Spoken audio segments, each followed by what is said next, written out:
Good day, everyone. For today's discussion, we will talk about nationality and statelessness.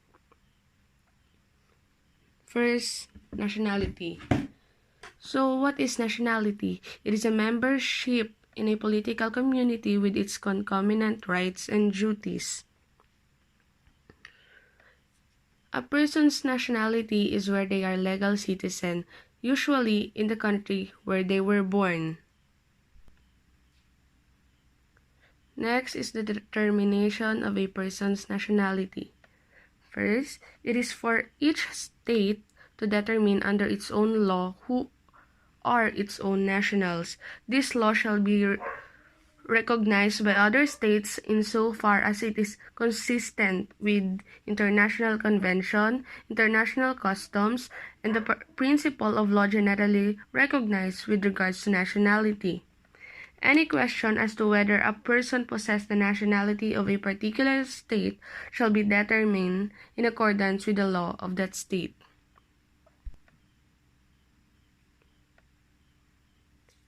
Next is acquisition of nationality. So there are different modes of acquiring nationality. It's either by birth, naturalization, repatriation, subjugation, and cession. First is by birth. There are two principles on acquisition of nationality by birth. It's either jus sanguinis or jus soli. Jus sanguinis is a principle of nationality law by which citizenship is determined or acquired by the nationality or ethnicity of one or both parents. Children at birth may be citizens of a particular state if either or both of their parents have citizenship of that state. Then, jus soli. Jus soli, commonly referred to as birthright citizenship, is the right of anyone born in the territory of a state to nationality or citizenship.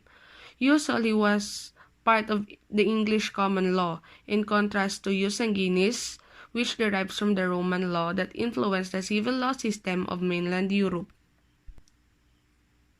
Next is through naturalization. This mode may be accomplished through marriage, legitimation, option, acquisition of domicile, appointment to government office, or grant on application. Naturalization is the legal act or process by which a non-citizen of a country may acquire citizenship or nationality of that country. It may be done automatically by a statute, example, without any effort on the part of the individual, or it may involve an application or a motion and approval by legal authorities.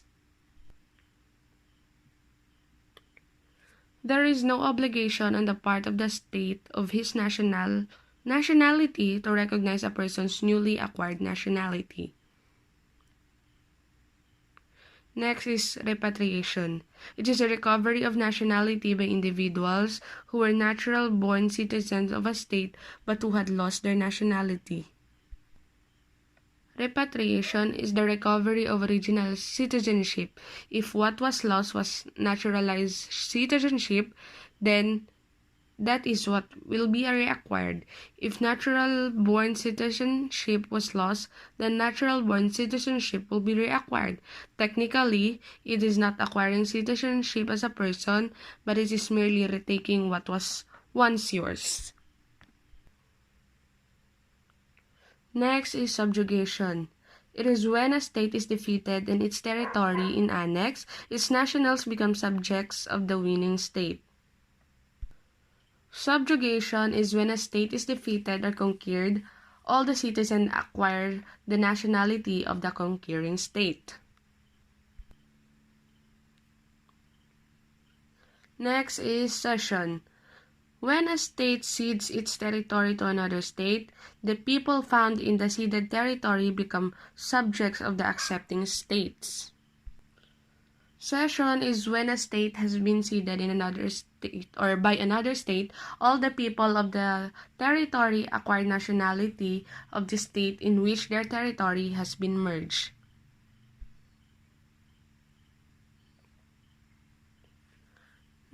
Next is loss of nationality. Nationality may be lost by any of the following modes, either by release, deprivation, renunciation, or substitution.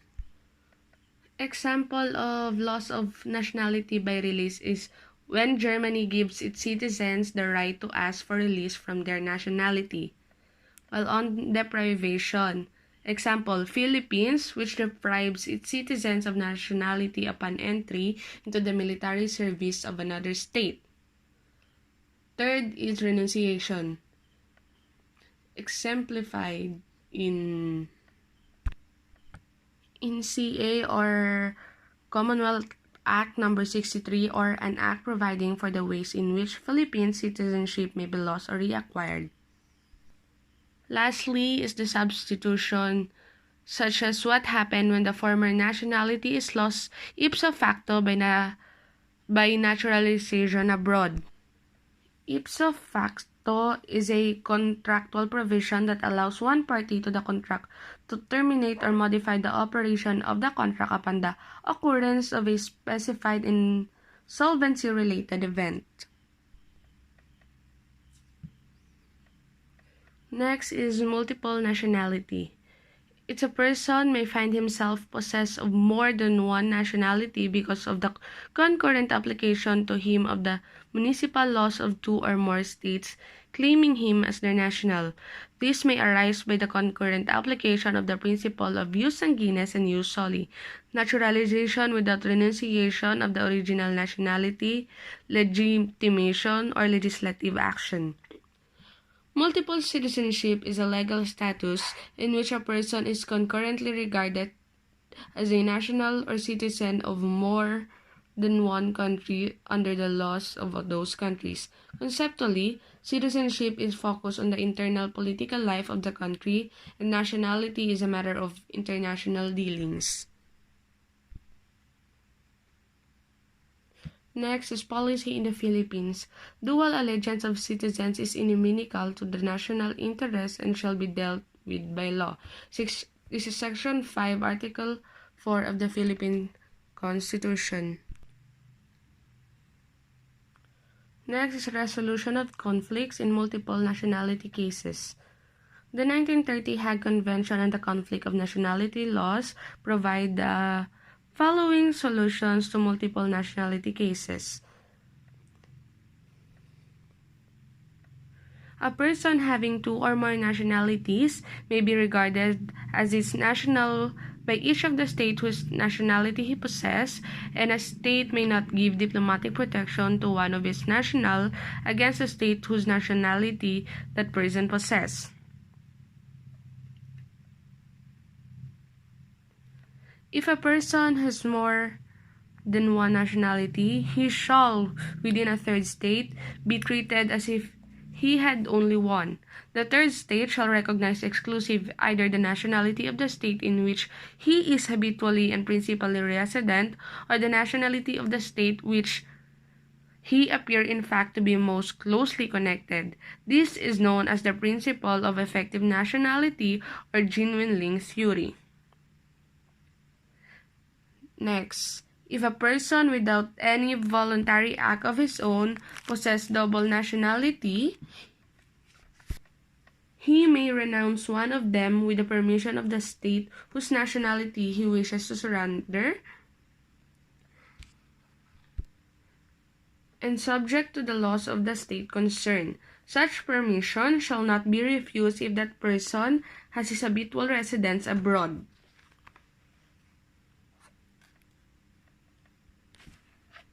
Lastly, if a person is a national of both claimant state and a third state not involved in the claim, he shall be deemed a national of the claimant's suit for purposes of that claim.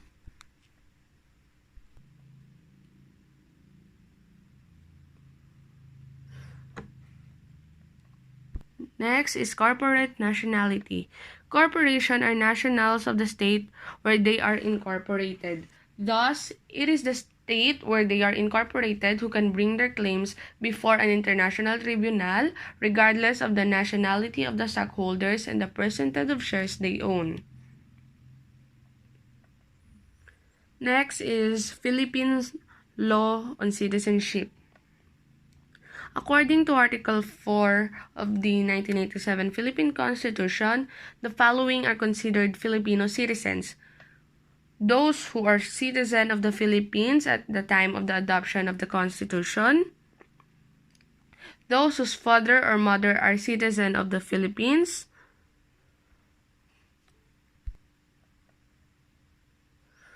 those born before January 17, 1973 of Filipino mothers who elect Philippine citizenship upon reaching the age of majority, and those who are naturalized in accordance with law.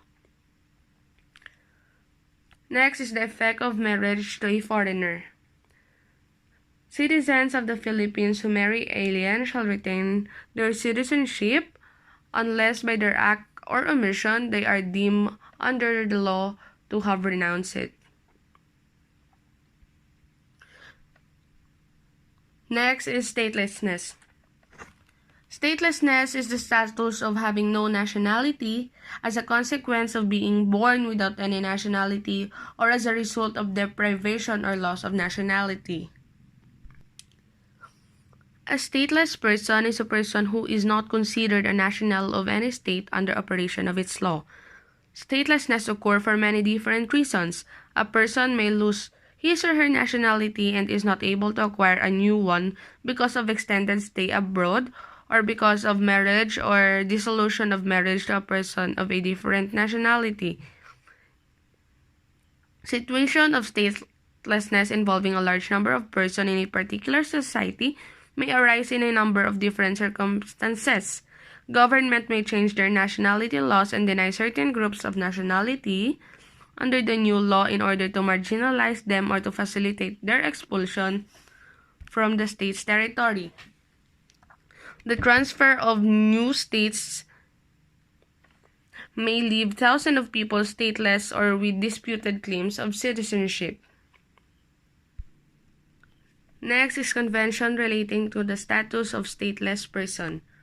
In 1954, under the auspices of the United Nations, 22 countries, including the Philippines, concluded a convention relating to the status of stateless person, under which the contracting states agreed to grant to stateless persons within their territories treatment at least as favorable as that accorded to their nationals with respect to freedom to practice their religion and freedom as regard the religious education of their children, access to the courts of law, rationing of products in short supply, elementary education, public reliefs and assistance, and labor legislation and social security.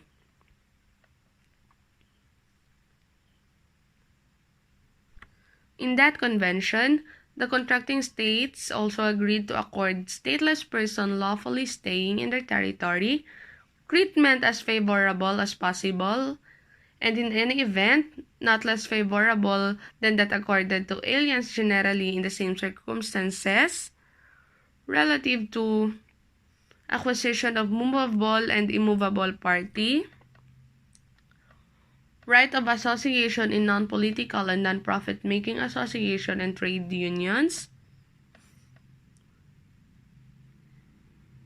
gainful employment and practice of liberal professions, housing and public education other than elementary education, and freedom of movement.